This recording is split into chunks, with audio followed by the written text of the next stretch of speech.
how we do, folks? Boom! Marks 1, 2, 0, 5 numbers after the name. A little tight Tuesday action over here. A little gameplay comes down to limit to the walls of the wire. Y'all already know how we be is doing. And as is a tradition over here, I actually had to miss last week, man, because I was just like working my ass off. Last week was crazy, man. So I kind of skipped to posting up videos and stuff. But we back on the grind over here. Hopefully over here with the holidays, I can still keep posting stuff. We'll see. We'll see how that goes. Depends, you know, holidays during the pandemic, a little bit different than holidays with no pandemic, you know what I'm saying? But either way, this is my first game that I played of Call of Duty Black Ops Cold War. I always post my first one so we can see kind of where we started, and then by the time the cycle's over, we can see where we ended at. And hopefully we end at somewhere a little bit better than we started. I'm not gonna lie, this game's a little bit rough. I wasn't really that great at it. One thing right off the bat that I noticed that is interesting, to say the least. I played probably the first 2 or 3 days playing solo and crossplay on. It comes default enabled, and I was like, yeah, why wouldn't I have crossplay? I don't care, the more the merrier. And then I ended up playing with some of my friends over here, and they immediately were like, yo, crossplay off. Like, don't put crossplay. Like, you never put crossplay on. And I was like, oh, word? Like, that's what we doing? And they're like, yeah. I was like, but what? Like, if you want to? Like, nah, if you want to play with somebody on, like PS4, PS5, whatever, then yeah. But just if we're on the Xbox, crossplay off. I'm like, all right. We played crossplay off, and immediately my game stopped better. Like, immediately I just played better, period. I don't fully know what to attribute this as. I'm a little bit confounded, actually, by it. Because, in theory, like, the people that are playing on PC are using controllers. I hope I get corrected if I'm wrong. But I'm pretty confident that, like, if keyboard, mouse and keyboard play with mouse and keyboard, controllers play with controllers. That's kind of been, like, the division of it. So, in that case, we should all be on equal playing field. Now, there are some people that are playing with 120 frames per second versus 60. I believe I'm playing on the Xbox Series X, whatever, the new Xbox. I don't know, they have weird names. I guess I could get up to 120. On like my TV like enables it and stuff like that. I'm not even sure if I'm playing at it. I'm kind of ignorant of it, I'm not gonna lie. It also kind of depends. I don't think I am, because I'm capturing at 60. Because I'm playing through like the Elgato and stuff. So I don't know. I don't even know fully what like I'm playing at. But I guess some people are playing at $120. Some people are playing at 60. I imagine that alters things. The connection itself is a very Treyarchy connection, meaning it's like stable-ish. It's like stable enough to get through. It almost feels like the same connection we played on like in Black Ops 1. You know what I'm saying? Like, I feel like it's a little worse than Black Ops 2, to tell you the truth. And 3 and 4 to me always kind of ran pretty smooth. So I feel like we definitely, connection-wise, took a little bit of a step back in terms of that. It was very difficult for me to judge the connection on Modern Warfare because you died so quickly. Like, and that's just one way of solving the problem, you know? You actually don't solve the connection, you just make sure that people just die.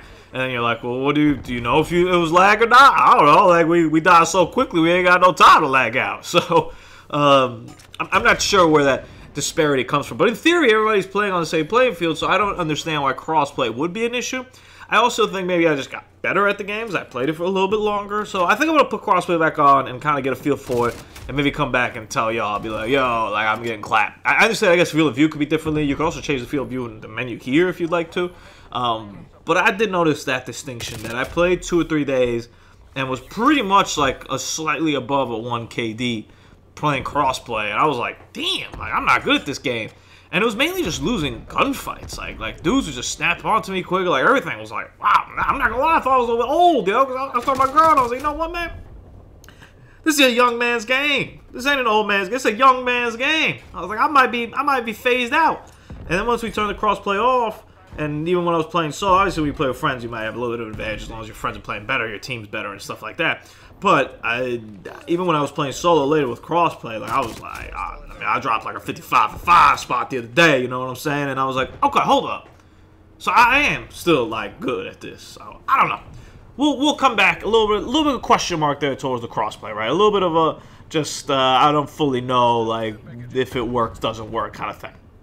I mean, it works definitely, but I'm not sure if it's counterproductive to have it on, or if it's fair to have it on for everybody. And I don't know. Maybe we're not ready necessarily to take that step yet. We shall see.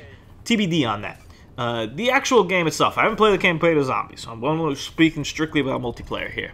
I like it. That is kind of my like first initial start. I like the maps a lot. I don't like that there's only a handful of maps. You know, you call it 6 or 8, depends how you look at it. They made like 2 of the maps that are in bigger modes into smaller maps, which I think work well. So I would count them in there. And then obviously there's the fire team map, whatever. There's like, I'm sure if you spread it out, kind of like we did with Modern Warfare, you'd find out that there's like actually like 12 or 16 maps. You know, they'll be like, oh, this is the most maps ever. But if you're playing standard 6v6 multiplayer, I believe there's 8 maps. Miami, Cartel, Armada, that other snow map that's really small. That one that's in Germany that I forget the name of, that I always kind of laugh at when they come inside. Damn, maybe it was only 6. I don't know. 6 to 8, something along those lines. I'm drawing a blank on some of these maps now. That's pretty interesting. But they all feel pretty good. I like kind of how the maps feel like, and that to me is a big part of the game. Like for Modern Warfare, like the maps were always like, I don't know. They're all just kind of very bland and not that fun. And then you just die so quickly that I was like, okay, well, I don't know. I can't even get a chance to fully be here. But these maps are traditional 3-lane maps with a bunch of paths. I mean, you can see over here in Armada, like, there's like 4 or 5 different ways to get to the same 3-lane maps, but they still kind of fit into that structure, and people, for the most part, play it straight up. And the ones that don't, like, kind of are sneaky, you can still kind of catch them because there's so many vantage points and stuff. And this is a map that's, like, actually meant to be bigger that they kind of made smaller, so it makes me kind of happy about how well it runs. All in all, though, too few maps. Not enough maps. Now, Nuketown comes in, I think when this video releases, actually, on that Tuesday.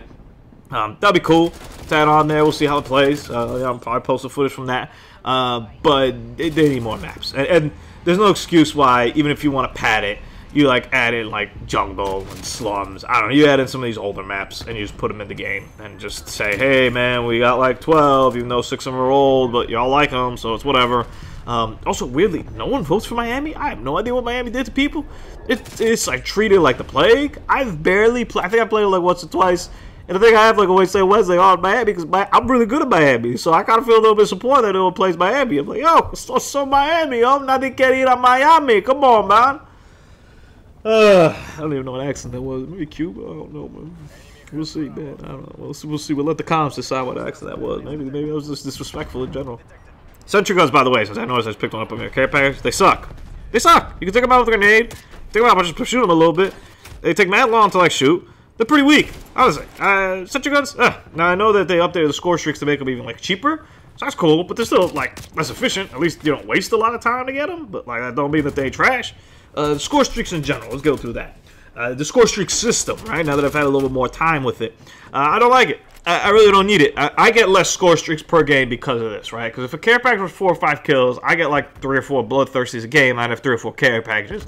But in reality, I only end up getting like 2 care packages a game, tops, just because of the timing, the cooldown, and also how long it takes to earn points in this damn game. It values getting streaks way too much, and it reduces on objective mode. So I have a curated playlist where I play TDM, Kill Confirmed, and Domination. TDM plays like TDM, and it works perfectly fine with these, right? Because you want to get streaks, so sure, why not? I mean, maybe people don't rush as much sometimes because of that, but outside of that, it still plays pretty standard. Kill Confirmed, for the most part, I've felt people are playing straight up, getting the tags and stuff like that. I really felt it. But Dom is where I really feel it. In a map like Satellite. Satellite's a map that I didn't bring up before.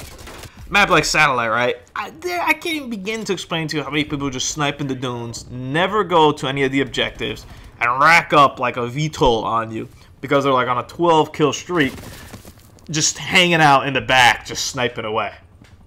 Now, that doesn't mean that wouldn't happen in any other game, right? That doesn't mean that in Black Ops 1, you couldn't go and just hang out on the map and snipe away from a corner and end up getting a damn chopper gun with 11 kills and stuff. But in this game, that's like an option, like, or that's the way to get in that game. But this game, that's kind of like the only way sometimes you can get it. Because if you're playing the objective and stuff, you're not getting enough points to compensate for the fact that you're dying like more. Unless you're some sort of god and you just Cat B all the time with never dying. Then, kudos to you. You're having a great game. You're going to be amazing at this game. Because you're going to get the B points and you ain't never going to die. But if you're playing the objective, it is not rewarded in my eyes enough versus the streaks and the multipliers that kind of add up with the streaks. And I'm a little bit torn with that sometimes because I like winning games and I like playing the objectives and like Dom specifically.